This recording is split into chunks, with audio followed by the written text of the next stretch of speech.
रोज आलू खाने वाली देवरानी को मिला शाही खाना खाने वाला ससुराल। चूल्हे पर ममता रोटियां फुला रही है और सामने उबले हुए आलू रखे हैं। बेटी अनामिका, एक काम करो, इन आलू को छील कर आलू का भरता बना लो। मम्मी, आज फिर से आलू। रोज रोज आलू खाकर मैं ऊब चुकी हूँ, मुझसे अब और नहीं खाया जाता। पापा, आप कुछ और सब्जियाँ क्यों नहीं लाते? क्या करूं बेटी, मुझे खुद अच्छा नहीं लगता अपनी जान से प्यारी इकलौती बेटी को रोज रोज आलू ही खिलाना। मेरा भी बहुत मन करता है कि मैं अच्छा अच्छा खाना अपने परिवार को खिलाऊं, पर मेरी जो कमाई है वो 100 से 200 रुपए है। ये लड़की भी ना, ये नहीं कि घर के हालात को समझे, जिद्दी है एक नंबर की। अब गुस्से से अनामिका आलू को छीलती है, उसमें प्याज, मिर्ची, नमक, तेल डालकर आलू का चोखा बना लेती है, जिसके बाद पूरा परिवार जमीन पर बैठकर आलू रोटी खाते हैं। इसी तरह अगले दिन अनामिका अपने घर में रोटी के ऊपर आलू डालकर खा रही होती है कि तभी उसको शाही खाने की खुशबू आती है और वो खुशबू को सूंघते हुए रोटी खाते खाते घर से बाहर जाती है, जहां दावत का शाही खाना बन रहा होता है। भैया जी, आपके बन रहे शाही खाने से बहुत अच्छी खुशबू आ रही है, थोड़ा सा ये शाही खाना मेरी रोटी पर डाल दीजिए ना। अरे चलो चलो, पता नहीं कहां कहां से आ जाते हैं मुंह उठाकर। अरे भिखारियों के लिए नहीं बन रहा ये शाही खाना। तभी वहां पर सुमित्रा आती है। क्या कह रही है ये? इसे भी चाहिए ये शाही खाना? अरे कुत्ते वाली नाक है क्या जो सूंघते सूंघते अमीरों की दावत में आ गई। चल निकल यहाँ से, इतना ही शाही खाना खाने का शौक है तो अपनी माँ को बोल बना कर खिलाए। अब नम आंखों से अनामिका खाने को देखते देखते चुपचाप वहां से आ जाती है। इसी तरह अब कॉलेज में भी अनामिका के दोस्त उसके टिफिन में आलू रोटी देखकर, अरे यार अनामिका, ये क्या तू हर रोज आलू आलू लेकर आ जाती है? आज भी तेरे टिफिन में आलू है? क्या करूं रिया, जितनी मेरे पापा की कमाई है उसमें मेरे घर में आलू के सिवा और कुछ नहीं आ पाता, इसीलिए मुझे उबले हुए आलू में ही नमक, तेल, मिर्च डालकर खाना पड़ता है। अरे भाई, जब इतनी गरीब है तो कॉलेज कैसे कर रही है? यही तो गलती की मैंने मीनाक्षी, जो जिद करके इस महंगे कॉलेज में अपना दाखिला करवा लिया और मेरे पापा ने ब्याज पर पैसे लेकर इस कॉलेज में मेरा एडमिशन कराया और अब वही ब्याज के पैसे चुकाने के चक्कर में मेरे पापा दिन रात दिहाड़ी मजदूरी का काम करते हैं। अरे बस यार, हमें नहीं सुननी तेरी ये बोरिंग स्ट्रगल वाली कहानी। सच कहूँ तो तेरे साथ बैठ कर तो हमारा स्टैंडर्ड ही खराब हो जाता है, तो चली जा यहाँ से। अपने दोस्तों का बदलता व्यवहार देखकर अनामिका को बहुत दुख पहुंचता है और वो आंखों में आंसू लिए टिफिन लेकर पार्क में आ जाती है। वहीं दूर खड़ा अनिकेत ये सारी चीजें देख रहा होता है और फिर उसके पास जाकर उसको रुमाल देते हुए कहता है, चुप हो जाओ अनामिका, आंसू पोंछो अपने। और तुम क्यों इन लोगों की बातों का बुरा मानती हो? ये लोग तो शो ऑफ के चक्कर में बर्बाद हैं। मैं समझ सकता हूँ तुम्हारी परेशानियां, छोड़ो, तुम मेरे साथ लंच करो। रहने दो अनिकेत, मैं जानती हूँ तुम भी एक अच्छे घर से हो, कुछ दिनों बाद तुम्हें भी मुझसे प्रॉब्लम होने लगेगी। अनामिका, ऐसा कभी नहीं होगा, मैं तुमसे प्रॉमिस करता हूँ। बल्कि मुझे तो तुम बहुत समझदार और अच्छी लड़की लगती हो। अब जहाँ अनिकेत अनामिका के साथ उसकी आलू रोटी खा रहा होता है, वहीं उसके रईस परिवार में उसकी भाभी शाही पकवान को बनाते हुए, ओह गॉड, मुझे ऑफिस के लिए लेट हो रहा है, ये नौकर भी नहीं आया आज, ऊपर से मेरा ये ससुराल, इनको भी हर दिन बस शाही खाना खाना होता है, ये नहीं कि किसी दिन नॉर्मल खाना खा ले। अच्छा होता कि मेरी भी एक देवरानी होती जिसके साथ मिलकर मैं सारे काम निपटा लेती। अब तो देवर जी की भी शादी करनी होगी। अब ऐसे ही कुछ महीने गुजरते हैं और अनामिका की दोस्ती अनिकेत के साथ बहुत ही गहरी हो जाती है और अनिकेत अब उसे बहुत पसंद करने लगता है। तभी एक दिन अनिकेत अपने घर की बालकनी में चक्कर काट रहा होता है। क्या हुआ अनिकेत, कोई बात है क्या? परेशान लग रहे हो? अरे नहीं नहीं नहीं भाभी, कुछ नहीं, मैं ठीक हूँ। क्या हुआ, बोलो। अरे क्या कुछ भी बड़बड़ा रहे हो? मैं पूछ रही हूँ, तुम ठीक हो? क्या करूं, भाभी को बता दूं सब कुछ या रहने दूं? बता ही देता हूं। भाभी, वो दरअसल मैं एक लड़की को पसंद करता हूं और उससे शादी करना चाहता हूं, पर वो हमारी तरह अमीर नहीं है। अमीरी गरीबी तो बात की बात है देवर जी, पहले उस लड़की का व्यवहार भी तो देखना होगा कि कैसा है, इसलिए मैं उस लड़की से पर्सनली मिलूंगी। हाँ भाभी, मैं आपको मिलवाने ले चलूंगा। अब जैसे ही कॉलेज खत्म होता है, अनिकेत अपनी भाभी को लेकर अनामिका के घर पहुंचता है, जहां अनामिका अपने माता पिता को मिट्टी के घर में टूटी खाट पर प्लेट में आलू रोटी परोस रही थी। अनामिका जैसी अनिकेत को देखती है, वो उसके पास जाती है और सबसे पहले उसकी भाभी के पैर छूती है। अरे इसकी कोई जरूरत नहीं है, तुम मेरी छोटी बहन की तरह हो। अनिकेत, अचानक तुम यहाँ? मैंने ही अनिकेत से कहा था कि मुझे तुमसे मिलना है। मैं जानना चाहती थी कि जिससे मेरे देवर जी प्यार करते हैं वो लड़की कैसी है, और तुम सच में बहुत सुंदर संस्कारी हो। मुझे अपने लिए एक ऐसी ही देवरानी चाहिए थी। अनामिका के माँ बाप ये सारी बातें सुनकर, अरे आप तो बहुत ऊंचे परिवार की लगती हैं, फिर भी आप मेरी गरीब बेटी को अपने घर की बहू बनाना चाहती हैं। अमीर गरीब क्या है माँ जी, इंसान को इंसान की इज्जत करनी आनी चाहिए, जो आपकी बेटी बखूबी करती है। इसीलिए मेरी देवरानी तो आपकी बेटी ही बनेगी। अब खुशी खुशी अनिकेत साक्षी वहां से चले जाते हैं और फिर ये सारी बातें साक्षी परिवार में सबसे कहती है। बड़ी बहू, तेरा दिमाग खराब हो गया है। एक गरीब लड़की इस घर की बहू कैसे बन सकती है? भाजी, आप उसकी गरीबी मत देखिए, क्योंकि मैं उससे पर्सनली मिलकर आई हूँ। वो बहुत ही इज्जतदार, संस्कारी और आदरणीय है। उसने जिस तरह से मेरी रिस्पेक्ट की है, वो आप लोगों के साथ भी वैसे ही पेश आएगी। क्या भाभी, ऐसे थोड़ी ना होता है, स्टैंडर्ड भी कोई चीज होती है। हाँ, मुझे वो लड़की अपने घर के लिए ठीक नहीं लग रही है। क्या दिक्कत है माँ? जब बड़ी भाभी कह रही है कि वो लड़की ठीक है, तो आप उनकी बातों का यकीन क्यों नहीं कर रही हैं? अगर आपने मेरी शादी उस लड़की से नहीं कराई ना, तो मैं किसी लड़की से जिंदगी भर शादी नहीं करूंगा। इसी तरह अनिकेत किसी से घर में बात नहीं करता, ना ही ठीक से खाना खाता है और रात रात भर घर से बाहर रहता है। ये सब देखकर जानकी अब घबरा जाती है। तभी एक दिन, ठीक है बेटा, मैं तैयार हूँ तेरी शादी तेरी पसंद की लड़की से करवाने के लिए। सच में माँ? माँ बहुत अच्छी हो, थैंक यू माँ। अब 3 से 4 हफ्ते गुजरते हैं और अनिकेत पूरे विधि विधान के साथ अनामिका से शादी करके उसे अपने घर लेकर आता है और ससुराल में अनामिका का गृह प्रवेश होता है। और अगले दिन सुबह जैसे अनामिका नहा धोकर हॉल में आती है, वो देखती है कि घर के नौकर घर से बाहर जा रहे हैं। माँ जी, ये नौकर कहाँ जा रहे हैं? इन्हें घर का काम नहीं करना क्या? नहीं, अब मैंने इन लोगों की परमानेंटली छुट्टी कर दी है। हे भगवान, माँ जी अब क्या करना चाह रही है? अगर मैंने कुछ बोला तो ये सारा गुस्सा देवरानी जी के ऊपर ही निकाल देंगी। ठीक है माँ जी, जैसी आपकी मर्जी। वैसे देवरानी जी, आज आपकी पहली रसोई है, चलिए रसोई में चलते हैं। हाँ हाँ, ले जाओ और अच्छे से बता देना कि हम लोग क्या खाते हैं क्या नहीं।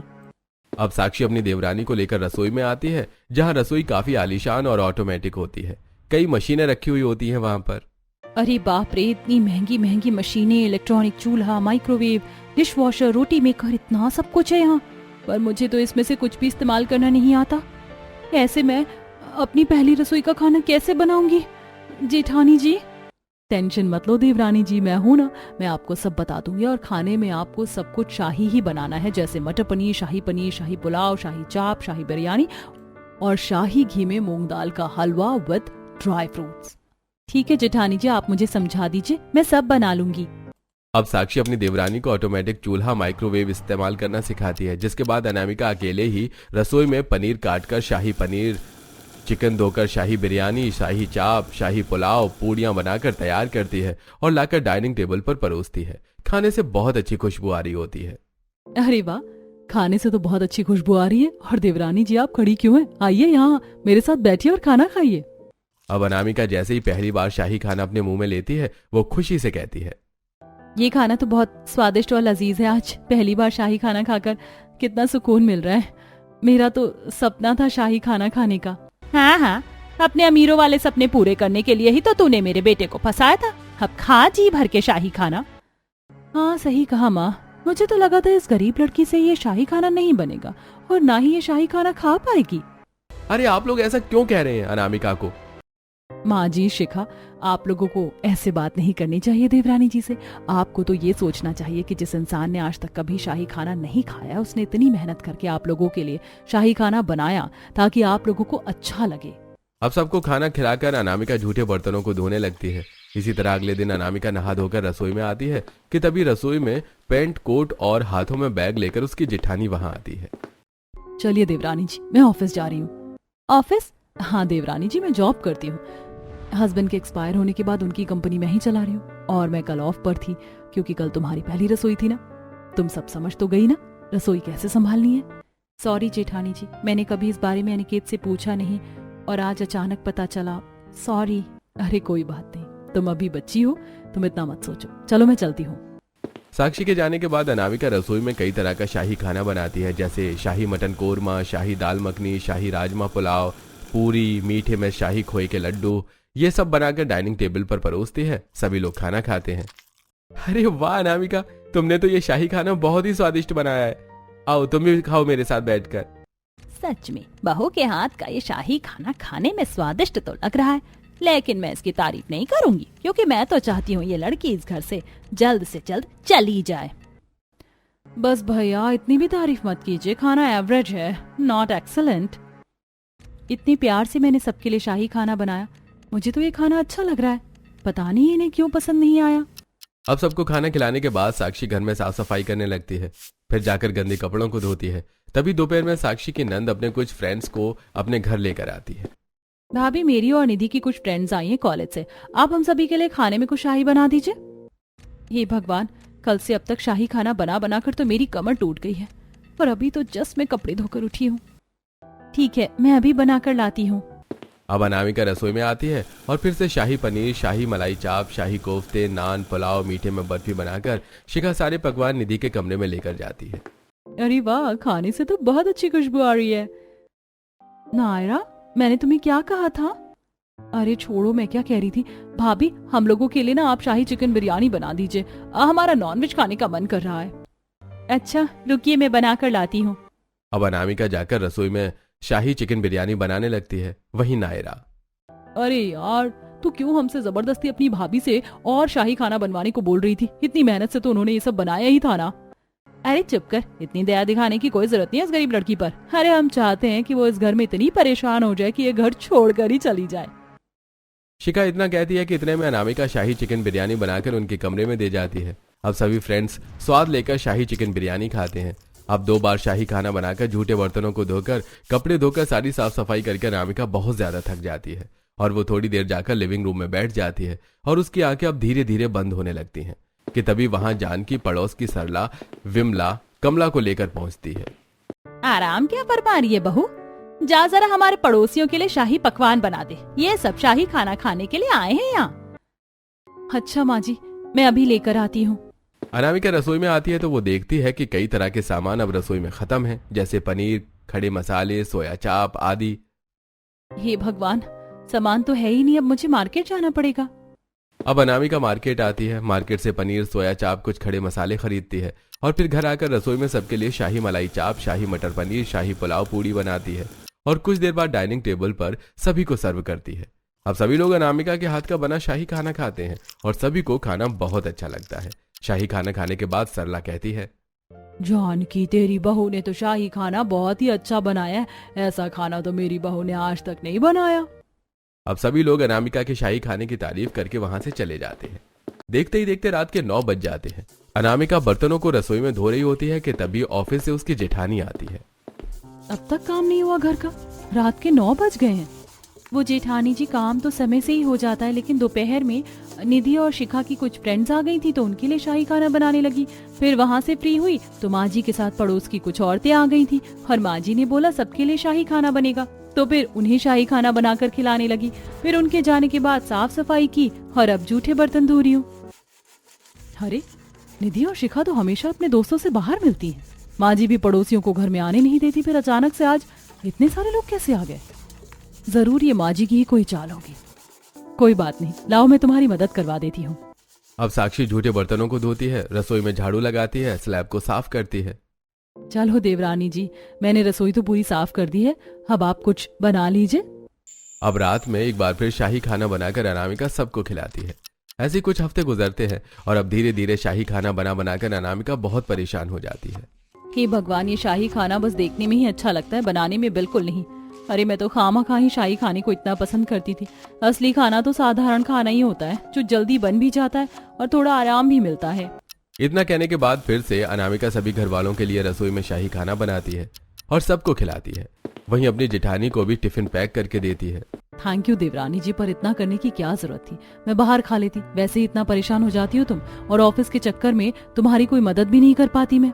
अरे कोई बात नहीं जेठानी जी, इतना तो मैं आपके लिए कर ही सकती हूँ। कुछ देर बाद जानकी, बहू खाना तो खा लिया, पर पता नहीं क्यों अचानक से मुझे कश्मीरी शाही पुलाव खाने का मन कर रहा है, जा जरा बना दे। माँ जी, मैं अभी लाती हूँ। अब भागी भागी अनामिका रसोई में आती है और ड्राई फ्रूट्स कट करके केसर डालकर अपनी सास के लिए कश्मीरी पुलाव बनाती है और कमरे में देकर आती है। शाही पुलाव खाती हुई जानकी कहती है, हे भगवान, मेरी बहू ने तो एक आवाज में मेरे लिए शाही पुलाव बना दिया। इसे तो जो जो कहती हूँ वो करती रहती है, पता नहीं ये कब परेशान होकर इस घर से जाएगी। अब ऐसे ही कुछ हफ्ते गुजरते हैं और एक दिन अचानक अनामिका के घर से फोन आता है, जहां उसकी माँ उससे कहती है कि उसके पिता की तबीयत कुछ ठीक नहीं है और उसे फौरन घर जाना होगा। अनामिका फौरन ये बात अपने घर वालों से कहती है। ये क्या तमाशा है बहू, शादी हो गई है तेरी, शादी के बाद बहू ससुराल में ही अच्छी लगती है। माँ जी, आप ऐसे कैसे बोल सकती हैं? अनामिका को शादी करके यहाँ आए 6 महीने हो गए हैं और एक दिन भी अनामिका ने अपने घर जाने की बात नहीं की है। और आज भी अगर वो जा रही है तो बस इसलिए क्योंकि उसके पिता की तबीयत कुछ ठीक नहीं है। हाँ भाभी ठीक कह रही है अनामिका, तुम जाओ। अब अनामिका अपने मायके चली जाती है। आ गई बेटी, देख मैंने अपने जोड़े पैसे से तेरे लिए शाही मटर पनीर पुलाव बनाया है। बस करो माँ, मैं शाही खाना नहीं खाऊंगी, मैं बहुत थक गई हूँ इस शाही खाने को बना बना कर और खा खा कर। आप मेरे लिए गर्मा गर्म आलू की सब्जी और पूरी बना दो ना। अब अनामिका खुशी से अपनी माँ के हाथ के बने हुए आलू की सब्जी और पूरी खाती है। इसके बाद अनामिका अपनी माँ के हाथ में कुछ पैसे देती है। बेटी इसकी क्या जरूरत थी, तू आ गई वही बहुत है। अब अनामिका अपनी माँ के साथ मिलकर अपने पिता की देखभाल करती है। वहीं दूसरी तरफ उसके ससुराल वाले। बड़ी बहू ये क्या, तूने सिर्फ 1 से 2 ही शाही खाना बनाया है। माँ जी आप जानती हो ना कि मुझे ऑफिस भी जाना होता है। अगर आपको इसी तरह ज्यादा शाही खाना खाना है तो आप नौकर रख लो, जैसे मैंने पहले रखा हुआ था। अब अगले ही दिन घर में नौकर आते हैं, लेकिन नौकर बढ़ चढ़ कर पैसा मांगते हैं। देखिए पैसा तो हम ज्यादा ही लेंगे मालकिन, क्योंकि आपके घर में तीनों टाइम हमें शाही खाना बनाना होगा। ठीक है ले लेना, लेकिन खाना अच्छा होना चाहिए। अब पैसा लेने के बाद भी नौकर अच्छा शाही खाना बनाकर घर वालों को नहीं खिला रहे होते हैं। वहीं अनिकेत का नौकरों को हर महीने मोटा पैसा दे देकर हालत टाइट हो चुकी होती है। तभी एक दिन, हे भगवान, ये नौकर ने कितना घटिया शाही खाना बनाया है। वही तो माँ, एक तो ये नौकर अच्छा खाना नहीं बनाते, ऊपर से हर महीने इतने पैसे ले जाते हैं। मेरी तो फाइनेंशियल कंडीशन की ऐसी की तैसी हो गई है। मम्मी आप एक बार भाभी से पूछिए ना कि वो कब आएंगी। जानकी उसी वक्त अपनी बहू को फोन करती है। माँ जी अभी तो मुझे आए सिर्फ 3-4 हफ्ते हुए हैं और पिताजी की तबीयत अभी कुछ ठीक नहीं है, मैं अभी नहीं आ पाऊंगी। ये सुनकर जानकी गुस्से में फोन काट देती है। हे भगवान, मैं तो खुद चाहती थी कि मेरी बहू इस घर में कभी ना आए, पर आज मुझे उसके मायके रहने पर इतनी दिक्कत क्यों हो रही है। देवरानी जी होती ना तो सबको सबकी चीजें टाइम पर मिल जाती। देखो आज मैं भी बिना टिफिन के ऑफिस जा रही हूँ। अगले दिन फिर नौकर शाही खाने को बड़े ही घटिया तरीके से बनाकर डाइनिंग टेबल पर रखते हैं। अरे आप लोग क्या कर रहे हैं, ये कैसा शाही खाना बनाया है। मालकिन ठीक तो है, क्या कमी है? अगर दिक्कत है फिर कोई और नौकर रख लीजिए आप। एक काम कर, तू जा यहाँ से, मैं दूसरा ही नौकर ढूंढूंगी अब। जानकी गुस्से में नौकर को तो भगा देती है, लेकिन अब दोनों ही बेटी कॉलेज जाती है और बड़ी बहू ऑफिस, जिसके बाद जानकी को खुद सबके लिए शाही खाना बनाना पड़ता है। हे भगवान, आज मुझे एहसास हुआ कि मेरी छोटी बहू ने ही पूरे घर को संभाल रखा था। एक आवाज पर कमरे तक शाही खाना लेकर आती थी वो मेरे लिए, और आज देखो उसकी गैर मौजूदगी पर मुझे इतनी उम्र में भी खाना बनाना पड़ रहा है। मैं खामा ही उसे गलत समझती थी। अब 4 से 5 हफ्ते खत्म करके अनामिका अपने ससुराल आती है। मम्मी देखो भाभी आ गई। भाभी आप आ गई, अच्छा हुआ आप आ गई भाभी। हाँ बहू, मैं तो बेसब्री से तेरा इंतजार कर रही थी, क्योंकि तेरी गैर मौजूदगी में मैंने एक दिन भी शाही खाना अच्छे से नहीं खाया। कोई खिला ही नहीं पाया तेरी तरह शाही खाना बनाकर बहू। अरे वाह, मम्मी जी तो बड़ी जल्दी ही ट्रैक पर आ गई। अच्छा होता मैं अनामिका को बहुत पहले इसके मायके भेज देती। वेल, जब जागो तब सवेरा। कोई बात नहीं मम्मी जी, अब देवरानी जी आ गई है ना, अब वो खिला देंगे आपको शाही खाना। हाँ माँ जी, अब मैं आ गई हूँ ना, अब आपको चिंता करने की कोई जरूरत नहीं है। अब अनामिका नहा धोकर रसोई में सबके लिए शाही खाना बनाती है और पूरा परिवार खुशी से अनामिका के हाथ का शाही खाना खाता है। और इस दिन के बाद से अनामिका की ननद, उसकी सास, सब उससे प्यार से पेश आने लगते हैं।